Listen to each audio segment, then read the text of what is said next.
120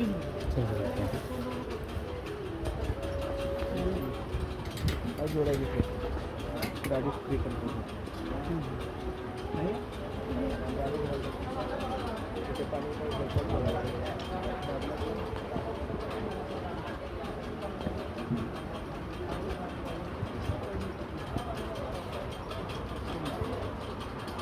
₹160 लगा